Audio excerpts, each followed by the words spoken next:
Entonces uno se queda con Dios, ¿qué he hecho yo para merecer esto? Pero es bueno ir a la palabra, porque hoy vamos a hablar de un tema muy precioso que es el nombre de Jesús, la autoridad y la exclusividad. Amén. Por eso vamos a entender hoy lo que realmente quiere el Señor. Marcos capítulo 9, vamos a leer el Evangelio de Marcos, el capítulo 9.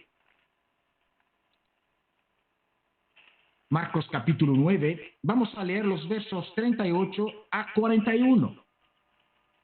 Marcos 9, 38 a 41. La Reina Valera dice, Juan le respondió diciendo, Maestro, hemos visto a uno que en tu nombre echaba fuera demonios, pero él no nos sigue y se lo prohibimos porque no nos seguía. Pero Jesús dijo, no se lo prohibáis, porque ninguno hay que haga milagro en mi nombre que luego pueda decir mal de mí, es decir, bendecirme a mí, porque el que no es contra nosotros, por nosotros es. Y cualquiera que os diere un vaso de agua en mi nombre, porque sois de Cristo, de cierto os digo que no perderá su recompensa. Amén. ¿Estáis conmigo? Gloria a Dios. Bueno, vamos a disfrutar de esta enseñanza porque creo que seguimos el objetivo de Fuente de Verdad, que podría ser también otros o de otras, no diría eslogan, pero que es cada corazón sanado. Pero sanado de qué? No solamente las frustraciones, sino de dogmas y leyes humanas que no tienen nada que ver con lo que Jesús enseñó. Por lo tanto, aquí se trata de evitar el peligro de asumir que toda la verdad y la autoridad solo puede encontrarse en tu estrecho grupo cristiano. Amén. El contexto de este relato nos ayuda a entenderlo mejor y a captar el significado de estos versículos que hemos leído. Al principio del capítulo 9 está el relato de la transfiguración, un momento fuerte vivido por solo 3 discípulos. Vais a seguir, me gusta la exposición de la palabra de Dios. Y al mismo tiempo, en otro lugar, cuando vamos bajando en el capítulo 9, dijimos que en la transfiguración hubo 3 discípulos. Y el resto estaba en un acontecimiento importante. Un hombre pide a los otros discípulos que no estaban presentes en la transfiguración que curen a su hijo endemoniado. La Biblia nos dice que los discípulos no pudieron expulsar al demonio y Jesús tuvo que intervenir después. Y poco después Jesús anuncia a sus discípulos su muerte y resurrección. Pero los discípulos, nos dice la Biblia, no entendían y tenían miedo de preguntarle. Estos mismos discípulos discutían entre ellos, estoy haciendo el recorrido del capítulo 9, discutían entre ellos acerca de quién es el más grande. No respondieron a Jesús cuando los preguntó sobre qué discutían. Vamos a ver la actitud de los discípulos. Por último, tenemos la historia del hombre que expulsaba demonio en nombre de Jesús sin seguir a los discípulos. Estos versos 38 a 40 que hemos leído. Ese es un contexto difícil, muy útil para entender, comprender la historia y las actitudes de los discípulos, así como las que deberían ser las nuestras hoy. 3 versículos claves. El verso 38, Juan, no solo Pedro, que también se adelantaba, ahora Juan, el discípulo amado, le cuenta a Jesús algo que sucedió sin que el maestro estuviera físicamente presente. Jesús no está con nosotros presente físicamente, en carne y hueso. Sabemos que está en espíritu con nosotros. Entonces, la situación de los discípulos, no hace falta decir que hay muchas cosas que suceden sin que el maestro esté presente. Ahora, si el maestro no está presente espiritualmente, estamos perdidos. Tenemos que buscar siempre que el Señor esté presente en nuestras reuniones. Amén. Ya sea de forma virtual o de forma presencial. Es una situación muy común entre maestro y discípulos, entre un formador y los formados. Y como maestro, Jesús tenía muchas formas, actitudes pedagógicas. Enseñaba desde un púlpito, que podría ser el sermón del monte. También utilizaba preguntas y respuestas. ¿Quién dice la gente que soy yo? ¿Y quién decís vosotros que soy? ¿Estáis conmigo? Los discípulos actuaron por su cuenta, pensando y sabiendo que seguían los pasos de su maestro. Y en el contexto aprendimos que los discípulos no habían sido capaces de expulsar a un demonio. Y aquí le dicen a Jesús que habían prohibido a alguien que lo hiciera. Queridos hermanos y amigos, parece que la iglesia debe explotar el monopolio del Cristo para integridad de su doctrina, gloria de su fundador dentro del mundo. Parece. Y esta es la actitud que defiende Juan el Zebedeo. Pedro se oponía. En el mismo capítulo 9, cuando Jesús anuncia su muerte y resurrección, la Biblia dice que Pedro se oponía a la debilidad y muerte de Jesús. El capítulo, incluso antes, capítulo 8, verso 32. Ahora es Juan, el famoso discípulo amado, que se recostaba al pecho del Señor. Él hace portavoz, es un portavoz de los demás. Un espíritu gemelo al de Pedro, el que rechaza aquello que podemos llamar debilidad eclesial. Es obvio que defiende los intereses de su grupo, como indica bien el diálogo. Ahora, la Biblia dice que había un hombre que echaba demonios, es decir, un exorcista solitario. La palabra exorcista no hay que tener miedo de utilizarla porque está en la Biblia. El término aparece en Hechos 19, 13. No es un término de otras organizaciones o los católicos, porque a veces evangélicos tenemos miedo de usar otras palabras como confirmación, etc. Ojalá hayamos sido confirmados por el Espíritu Santo. Amén. Ahora, había estado echando fuera demonios en el nombre de Jesús, es decir, con su autoridad. Lo que les molestó a los discípulos fue que, a pesar de que no era uno de ellos, lo había hecho con éxito. Lo que empeoraba aún más las cosas era que sin duda ellos recordaban su propio fracaso tratando de echar fuera el demonio de lo que la gente, los especialistas han considerado que era un epiléptico. Esta persona endemoniada, el hijo, era un epiléptico. La escena parece una consulta legítima, preguntar al Señor, o decir al Señor, Señor, hemos prohibido a tal persona usar tu nombre.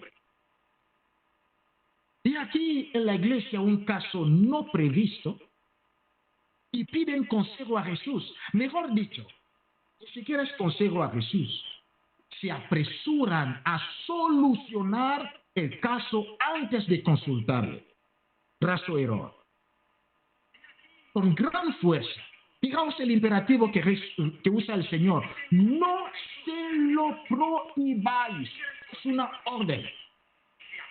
Jesús rechaza aquella decisión que parecía ya tomada por los discípulos, porque contradice al nuevo espíritu de comunidad de gracia y misericordia que vino a promover. Queridos hermanos, los cristianos no tienen que esforzarse por mantener su propia identidad utilizando leyes exclusivistas. Más que el triunfo de su grupo, hay que querer que el bien mesiánico, el reino se extienda, es decir, que se realicen milagros en nombre de Jesús siguiendo su ejemplo. Ahora,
era la exclusiva y que eran los únicos colaboradores de Jesús para la extensión del reino. Así que cuando vieron a alguien que no era de su grupo reducido, haciendo lo mismo que ellos, creyeron que era inapropiado y trataron de impedírselo, porque no estaban dispuestos a reconocer a nadie que no perteneciera a su propio grupo. ¿Estáis conmigo? La palabra es dura y es la palabra de Dios. Como representantes oficiales de Jesús, quieren ejercer un control sobre este poder mesiánico. Quieren imponer un permiso, una tarjeta de fidelidad eclesial, mejor dicho, una licencia ministerial para aquellos que pronuncian el nombre de Jesús. Pues bien, en contra de eso, después de haber centrado su enseñanza en los discípulos, Jesús amplía su campo de influencia y rompe la envidia entre sus mismos seguidores. Porque el propósito del Señor, escúchame muy bien, para poder contestar a muchas personas, y nosotros también tenemos que ser inteligentes. El objetivo del Señor no es formar una secta o comunidad cerrada donde la institución deba imponerse, ni fundar un grupo oficial de realizadores de milagros. No es el objetivo del Señor. Quiere que el impulso de su doctrina, es decir, su nombre poderoso y la vida de sus discípulos pueda extenderse más allá de las fronteras de la misma comunidad organizada. Unos versículos antes, en el capítulo 9, estamos en el capítulo 9, si volvemos al verso 33 hasta el 37, antes del 38 que hemos leído, Jesús tomaba el ejemplo de un servidor, porque los discípulos estaban peleando quién es el más grande. Jesús toma un ejemplo de un servidor. Hay que ser siervo para ser el más grande. Un niño para representar la importancia o grandeza en su reino. He dicho en su reino. No es el tuyo, ni el mío, ni de nadie. Por mucho que tenga un título de apóstol, obispo, ministro, es el título, el reino del Señor Jesucristo. De esta forma el Señor desmonta la tentación de la autoridad o jerarquía impositiva dentro de su grupo. Estos versículos 38 a 41 que hemos leído sirven para negar la autoridad del grupo oficial de los 12. El mismo Señor dice, está bien, os he dado autoridad, pero no la exclusividad sobre el legado, mi legado mesiánico. Ningún cristiano es dueño de la fuerza que brota de la sangre de la entrega de Cristo, ni puede controlarle, pues Jesús ofrece también un impulso de vida, una energía milagrosa a todos los que quieran actuar en su nombre. Y eso es el segundo principio de la iglesia.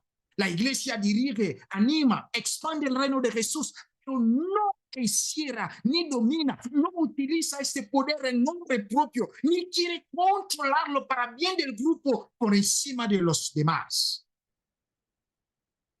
Ahora bien, notemos cómo se manifiesta este espíritu sectario. La clave está en el motivo por el que los discípulos le prohibieron que siguiera echando fuera demonios. La Biblia dice que dijeron al Señor, Él no nos sigue. En otra versión dice, Él no está con nosotros, Él no anda con nosotros. La preocupación de Juan, como portavoz de los demás, no tenía que ver con el hecho de que no viera al hombre suficientemente dispuesto para identificarse con Cristo en su camino hacia la cruz. Si esto hubiera sido así, queridos hermanos, habría merecido la aprobación de Jesús. Porque alguien dice, mira, Señor, este no anda en santidad contigo, entonces no tiene derecho. Pero no era esto. El pasaje nos deja con la fuerte impresión de que lo que realmente desagradó a los discípulos fue que el hombre no le seguía a Dios. Este asunto era realmente muy triste.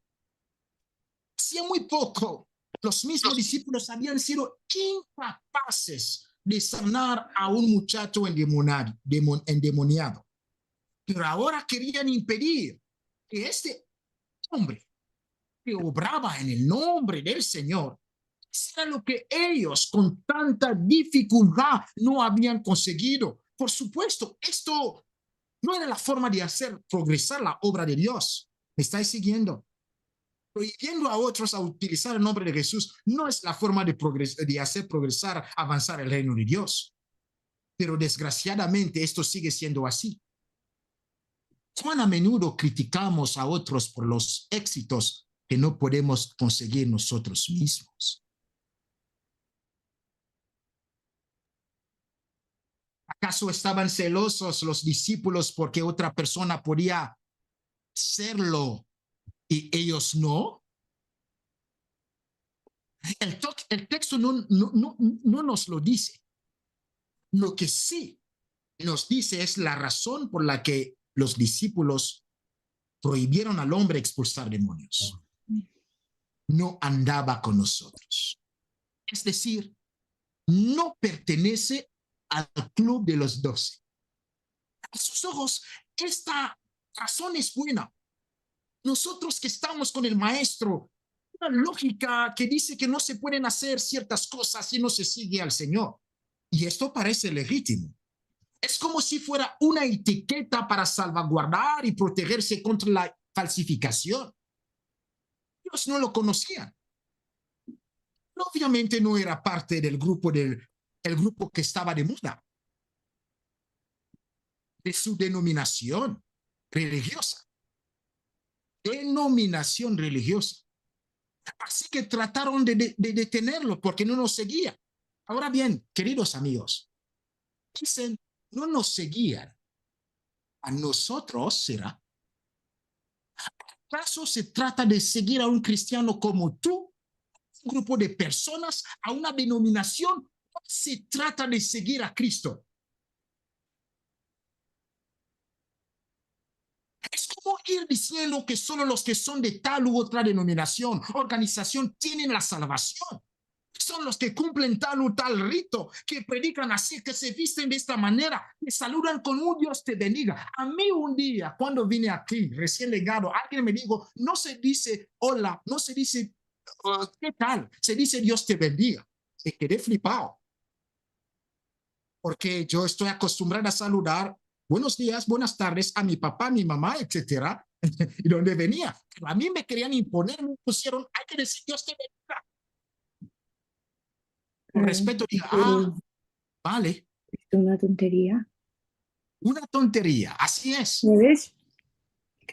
Mucha gente dicen, pues, que cantar solo canciones compuestas por personas de nuestra comunidad, otras no, porque nosotros tenemos la exclusividad. Hermanos míos, esto no es de organización, no es de denominación, es de seguir a Jesucristo, no es de fuente de verdad, es de seguir a Jesucristo. Hay un problema aquí. Este hombre está expulsando demonios en el nombre de Jesús. No dice que solo estaba tratando de expulsar demonios. No, los estaba expulsando en el nombre de Jesús. Por un lado, consiguió hacer algo que los discípulos no podían hacer. Y por otro, no andaban con Jesús, con sus discípulos, mientras hacía el bien. Porque aquí Jesús dice, no puede hablar mal de mí, es decir, solo puede bendecirme a mí, hermanos. Su acción es hacer el bien en nombre de Jesús, porque cuando tú das un estudio bíblico, cuando tú testificas, cuando tú echas afuera demonios, estás liberando a la gente, estás haciendo bien a la gente. Los discípulos pensaban que era vergonzoso, ¿por qué no nos siguen? Pero detrás de este relato de Juan, esta relación de Juan con Jesús, hay una pregunta importante. Se puede hacer el bien, lo que dice Jesús, se puede hacer el bien en nombre de Dios sin ser aparentemente uno de los discípulos de Jesús. Aquí hay varias reacciones posibles a esta pregunta. Reacciones porque ciertamente nos parecemos más o menos a Juan y a sus discípulos. Reacciones porque hay suficiente literatura que advierte acerca de las falsas doctrinas, enseñanzas o las curaciones extraordinarias que aparecen por ahí. Multitudes que hablan en lengua, etcétera. Puede haber, pues, más normal, hermanos, esencial que preguntarnos si uno puede actuar, hacer bien en nombre de Jesús y no seguir a cierta denominación. La cuestión de si es posible o no hacer el bien en nombre de Dios sin pertenecer al círculo de los discípulos oculta o puede ocultar, hermanos, otra cuestión, la de la legitimidad de las acciones realizadas en nombre de Dios. Cuando uno habla con cristianos de otros círculos, de otras iglesias o denominaciones, a veces me sorprende comprobar que a menudo no existen diferencias fundamentales en cuanto a la fe en Dios, sino más bien ideas preconcebidas por ambas partes sobre cómo debe expresarse esta fe. Creo que cada uno ha tenido esta experiencia. Es como uno tiene que expresar esta fe en Dios. Hay tantas formas. Contábamos por ahí, hay muchas formas de alabar tu nombre, pero no hay que olvidar que hay muchas formas de expresar la fe en Dios, el amor hacia Dios. Existen ideas preconcebidas basadas en la forma de expresar la fe porque sirven para excluirnos unos de otros. En este sentido, podemos tener reacciones idénticas a las de los discípulos, reacciones de exclusión de las personas que no nos siguen, nosotros que estamos con el Señor. Pero quisiera hacer una pregunta. ¿Por qué estáis aquí hoy en esta reunión?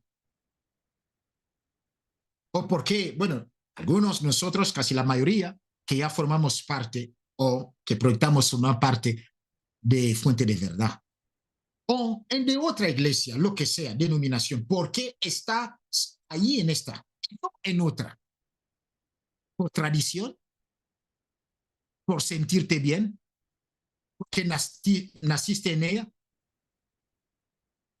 ¿Por el pentecostalismo? Algunos metodistas, bautistas, etcétera, por los amigos. ¿Por qué vamos a organizar una actividad donde vendrá un hombre de Dios que echa fuera demonios en nombre de Dios? Pero no lo seguimos a él, no seguimos a un obispo, seguimos al Señor Jesucristo, que es el único que dijo, yo soy la fuente de verdad. ¿Eh? ¿Qué estamos aquí? ¿Porque predicamos la verdad? ¿La única verdad? ¿En serio? ¿Por qué y por qué? La segunda parte del verso 39. Porque si Juan esperaba una palabra de afirmación, de ánimo y etcétera, y aprobación, estaba tristemente equivocado. Jesús les pone con una orden muy enérgica. No se lo prohibáis. Al contrario, deja de hacer lo que estás haciendo, porque primero, cualquiera que que haga estas cosas, mi nombre lo hace por el poder de Dios, dice Jesús. Es una evidencia de mi llamado sobre su vida. ¿Eh? Por lo tanto, no hay que intentar impedir a alguien predicar. Muchos círculos donde si no es tal persona, tal figura, un diácono, un pastor, ningún cristiano puede dar un estudio bíblico. ¿Dónde está escrito en la Biblia?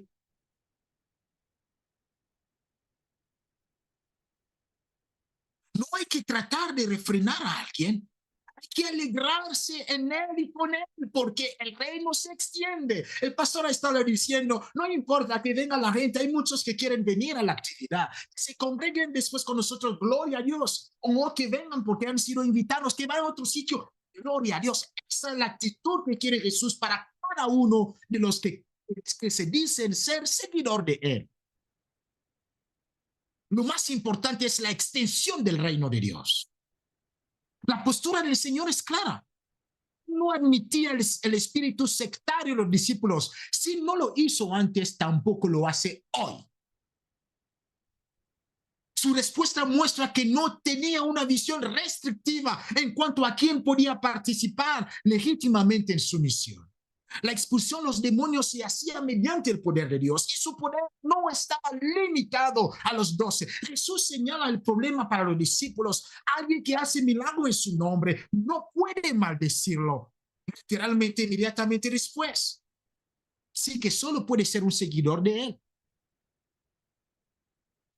En aquella época, como vemos en Hechos 19, había muchas personas que curaban de forma más o menos milagrosa. Hoy también. Sabemos que algunos eran unos charlatanes. Hay historia que dice realmente eran charlatanes y otros realmente que curaban. Hermanos, a los religiosos de la época no les gustaba estas personas y preferían ignorarlas o denunciar los peligros y los excesos, tanto financieros, hoy en día, ¿no? Aparece el número ahí. Si quieres tu milagro, diezma aquí, manda tu ofrenda, el milagro llegará online. Esto no es de hoy.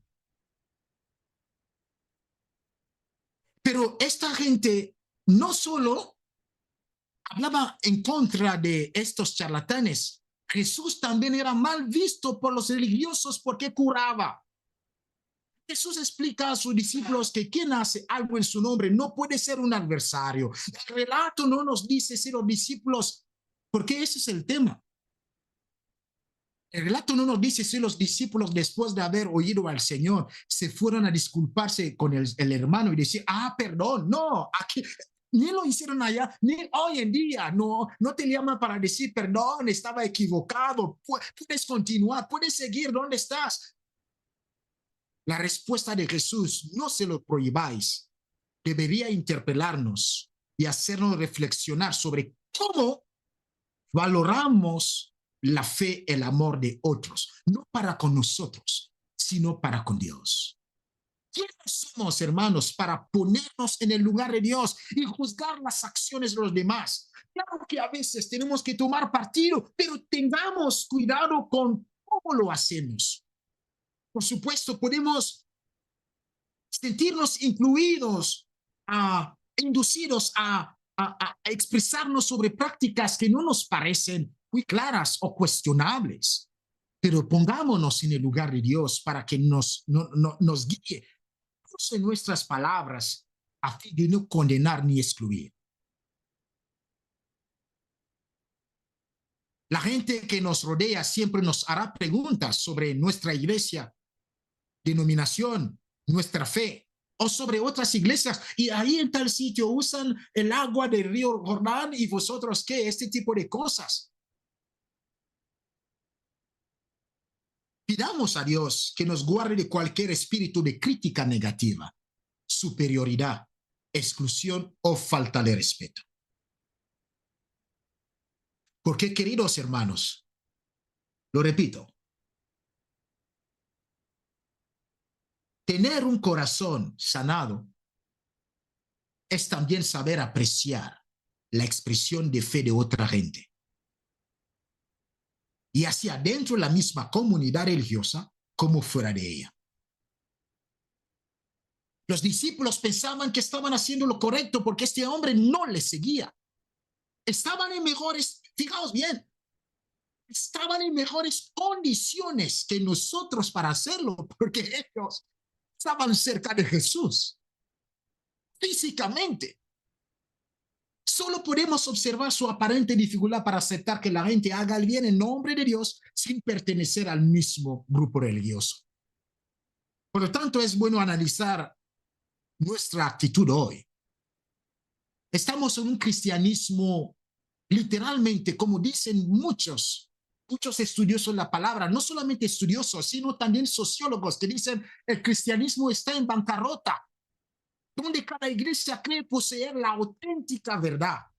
Hermanos, ¿qué nos diría el Señor si acudiéramos a Él y le dijéramos, maestros, los bautistas, los reformados, los carismáticos, los otros, todos los que acaban con el sufijo ianos, o los icos, los istas, o los tales como pentecostales, aquellos otros que usan el rótulo iglesia evangélica, pentecostal, apostólica, están haciendo esto, aquello en tu nombre y nosotros se lo hemos prohibido. Fíjate, vete donde el Señor y dile, Señor, he prohibido a la iglesia evangélica tal.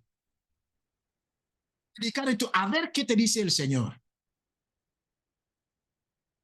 No se trata de cierta intolerancia insensata que acepta todo con un toque de fatalismo porque Dios reconocerá a los suyos. No, no, no, no se trata de esto. Más bien, Jesús nos invita a una tolerancia inteligente y reflexiva, es decir, a aceptar la expresión de fe de los demás y su esencia, a amar a quienes tienen una relación con Dios distinta de la mía, amar a ese otro que sigue a Jesús a su manera, amar a ese otro que actúa en nombre de Cristo y no anda conmigo, no se congrega conmigo, donde yo me congrego. Amar al otro en su diferencia. Aceptar también lo que dice Jesús cuando explica el verso 40. Llegamos a la tercera parte. Porque el que no es con nosotros, por nosotros es decir, está a favor de nosotros. Verso 40. Y esto tiene uno de los grandes temas de la Biblia, el de la no neutralidad. Porque ante Dios no existe la neutralidad. Se está a favor o en contra de algo. Si alguien te dice, no quiero congregarme, tenemos amigos, hermanos o hermanas que tienen quizá un esposo, hijos por ahí, hay que dejarle claro, solo hay dos opciones con Dios. O estás a favor o estás en contra. Y nada más. Amén. No hay neutralidad. Así que siga o no siga el grupo de los discípulos para Jesús, la cuestión no está ahí. Si hace el bien en su nombre, no puede estar en contra, está por tanto a favor de... Y estas palabras me interpelan cuando veo a otras personas que dicen ser seguidores de Jesucristo y actúan en su nombre sin entrar en cuestiones doctrinales, porque, queridos hermanos, más allá de doctrinas y dogmas, hay hombres y mujeres que aman entrañablemente al Señor. No se trata de lo largo del vestido, del cabello. No, hermanos. No se trata de tantos ayunos, de tantas ofrendas, diezmos. No, no se trata de esto. Entonces, ¿quién soy yo para impedir o tratar de impedir que alguien haga el bien en nombre de Jesús? El Evangelio de Jesucristo nos llama a la tolerancia inteligente. Primero amar, luego amar y después siempre amar. Primero amar, luego amar y siempre amar. El gran revivalista John Wesley decía que uno puede salvarse con falsas doctrinas, pero no puede salvarse sin amor. Es discutible la frase, pero es repetir lo que Pablo dijo, sin amor no eres nada. Por mucho que tengas 10, 15, 20 dones espirituales, lo que sea, si no amas al otro, que es distinto a ti, que profesa la fe de otra forma, no eres nada ante Dios. Antes de las doctrinas, primero el amor. Después las doctrinas, primero el amor. Podremos discutir doctrinas con otros, pero en el amor, esa es la pregunta. Es en el amor donde puede tener lugar verdadero, puede tener lugar el verdadero diálogo entre cristianos de orígenes diferentes, un diálogo de comprensión, aceptación y respeto mutuos. Alguien que actúa de forma diferente a la mía, pero que actúa en nombre de Cristo, puede tener una expresión de fe diferente a la mía y por tanto no seguirme ni seguirnos. Esto es algo importante e inquietante porque trastornan nuestras normas. Las palabras del Señor son duras. Estas normas que creemos que pretenden ser bíblicas, pero que a menudo se afirman a través, hermanos, a través de nuestra eclesiología, nuestra teología, es decir, nuestra concepción de la iglesia, en nuestra comprensión de Dios, conceptos y comprensiones que hemos construido en función de nuestra lectura de la Biblia. No es lo que dijo el Señor. Son hermanos, personas que entendieron una cosa, interpretaron una frase, entonces eso se convierte en dogma. Pero a la luz de la palabra, Jesús no lo dijo. Entonces tenemos dificultades para aceptar y respetar a los que hacen el bien en nombre de Cristo. En la Biblia, hermanos, solo hay dos categorías de personas: trigo o paja. O eres oveja o eres cabra. Mateo 25, donde dice, habrá dos grupos: a las ovejas a mi derecha, a las cabras a la izquierda. No habrá miles de letreros indicando las denominaciones que hubo en la tierra. No habrá letrero para apostólicos, Asamblea de Dios, Asamblea del Señor Jesucristo, Hermano de Jesús, evangélicos, pentecostales, neopentecostales, bautistas, metodistas, reformados, carismáticos, independientes, bautistas. No habrá letreros en el cielo. Eso sí, habrá mucha sorpresa. Una fe, un Señor, una fe, un bautismo.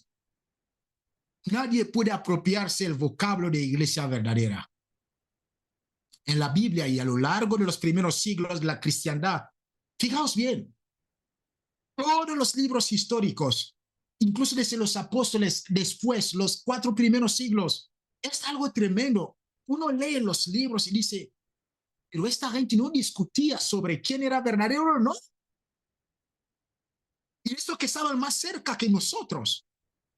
Pero siglos después, miles de años después, en el siglo XXI, hermanos que no se hablan, porque no son la misma denominación. Y cada uno cree que tiene la verdad.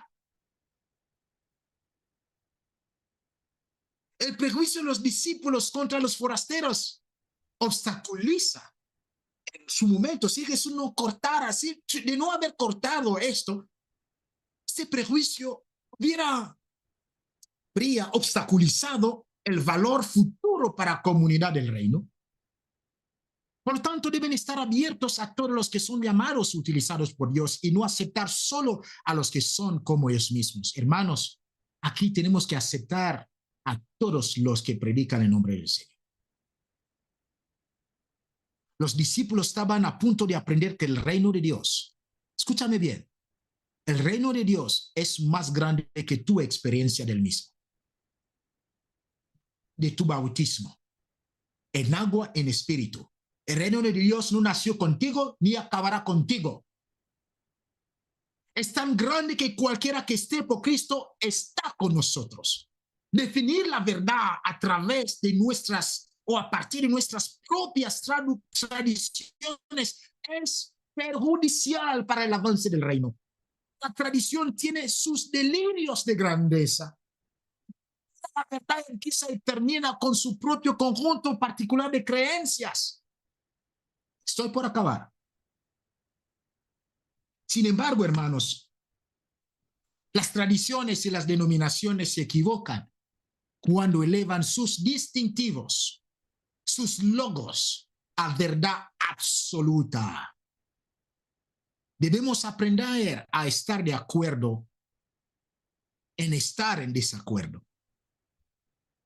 En esas áreas menores y seguir el ejemplo del consejo de Pablo en Romanos 14, el capítulo 15 que no vamos a leer. Aprender a respetar y aceptar nuestras diferencias y darnos cuenta de que Dios está utilizando ambos lados de estas áreas debatidas. Nunca estaremos de acuerdo en las cuestiones y debemos encontrar una unidad más profunda. Debemos, hermanos, buscar por encima de cualquier otra cosa que el nombre de Cristo sea glorificado. Cuando cantamos el nombre de Jesús, declaro ahora, no estás declarando tu nombre, no estás declarando el logo, tu distintivo de una denominación, el nombre de un apóstol, de un obispo, de un misionero, no, estás declarando el nombre que está sobre todo hombre. No hay ningún hombre bajo el cielo, la tierra, que pueda salvar, salvo el nombre de Cristo. Debemos reconocer y agradecer la manifestación del poder del Espíritu Santo allí donde se produzca. Debemos huir del exclusivismo espiritual que confunde la lealtad a la propia iglesia o denominación con la fidelidad del Señor. Mucha gente confunde la fidelidad del Señor con la lealtad a una iglesia o un ministro. No, hermanos, no confundamos. Debemos cuidarnos de ser intolerantes con aquellos que no hacen las cosas exactamente igual que nosotros. Debemos alegrarnos siempre que el Señor utiliza a otros hermanos nuestros para manifestar su nombre. Hay muchas lecciones para la iglesia moderna hoy. A menudo somos como los discípulos del Señor. Si una iglesia, un ministerio o un individuo incluso no hace tal o no hace todo igual que nosotros, nos apresuramos a condenarlos. Nos apresuramos a juzgarlos, nos apresuramos a arremeter contra ellos, nos apresuramos a intentar silenciarlos, hablar mal de ellos. Ninguna iglesia, ninguna denominación, ningún predicador, ningún ministerio tiene un bloqueo exclusivo sobre la verdad. En otras palabras, Dios no nos estableció como el determinador, el determinante final de quién está y quién no está sirviendo al Señor. La verdad es siempre mucho más grande que nuestra comprensión de ella. Lo primero es si el Señor está siendo glorificado o no. Cuando se trata de iglesias, fijaos, todos aquí no llevamos la misma talla de vestido o de ropa, de pantalón, ¿verdad? Así de simple. Una talla no sirve para todos, incluso entre esposos. Entre hijos, quizá cuando vamos creciendo ya vamos dando nuestra ropa a los menores, cuando mayor, chico, chica, chica, pero una talla no sirve para todos. No todo el mundo responde a la forma en que hacemos las cosas aquí en Fuente de Verdad, ahí en la iglesia tal. Hermanos, aunque a veces nos moleste, Dios usa personas que hacen las cosas de manera diferente a nosotros. Tenemos que tener cuidado no juzgar a una iglesia, a un ministerio, a un predicador, porque son diferentes a nosotros. Hay cosas que pasan en otras iglesias que no puedo soportar. Sí. Me molestan la forma de vestimenta, muy poco estrictas en ciertos círculos. Sí. Tengo dificultades con algunas iglesias, algunos círculos que usan cierto tipo o que hacen cierto tipo de música. Sí. Lo paso mal, la verdad, con predicadores que han abandonado la predicación expositiva como el Señor Jesús. Se dedican a contar chistes e historias. Sí. Tengo dificultades con muchas cosas, pero este pasaje me obliga a recordar que aunque no me guste esto o aquello de una iglesia o un ministerio, si aman a Jesús y predican su evangelio, somos sucursales del mismo negocio. Estamos en el mismo equipo, aunque no me gusten sus métodos. Fuente de Verdad es solo una sucursal del reino de Dios y nada más. Amén. No estoy aprobando todo lo que hacen. Ojo, porque todo lo que digo es que debemos entender que esos ministerios, acabo con ello, darán cuenta a Dios y no a nosotros. Nuestro deber aquí es ser el tipo de iglesia que Él quiere que seamos. En otras palabras, debemos preocuparnos primero de nuestros propios asuntos. Porque al final, queridos amigos, hermanos, cada iglesia, cada ministerio debe ser juzgado por el tipo de personas que produce. Si un ministerio produce personas mundanas, es del mundo. Así de simple. No importa lo que diga. Si su estilo de vida es parecido a los mundanos, músicos de todo tipo, es una iglesia mundana. A la luz de la palabra, no a la luz de mis dogmas, no, a la luz de la palabra. porque no hay ninguna separación. No se ve. Si un ministerio produce gente piadosa, es una herramienta que Dios está usando. No importa cómo nos sintamos al respeto. Por lo tanto, tú y yo no tenemos la exclusividad, amén, del reino, del nombre de Cristo, de la verdad. Tenemos la autoridad como cualquier otro, pero aprendamos a aceptar a las personas que Dios manda y respetemos a otras denominaciones, otras iglesias con sus formas. Si entendemos la palabra de Dios, hermanos, muchas cosas se podría decir acerca de estos versos, pero creo que la palabra de Dios es tan clara, tan limpia. Dejemos dogmas, normas humanas que no salvan a nadie, porque podemos caer al ámbito de los fariseos, excluir a otros. Sin darnos cuenta, nos convertimos en fariseos. Dios nos ayude. ¿Por qué no cerramos nuestros ojos? Un momento.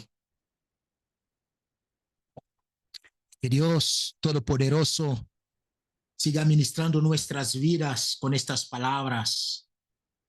La verdad, el Señor es bueno. Nosotros rendiremos cuenta a Dios. Fuente de verdad rendirá cuenta a Dios. El pastor rendirá cuenta a Dios de lo que enseña. Cada uno de nosotros, nuestro testimonio, aquí o afuera. Gloria a Dios. Es como yo, Él es santo y es eterno. Aleluya. Es sublime y es perfecto. Dios. No hay comparación. Es como yo, Él trasciende lo que existe y de majestad se viste.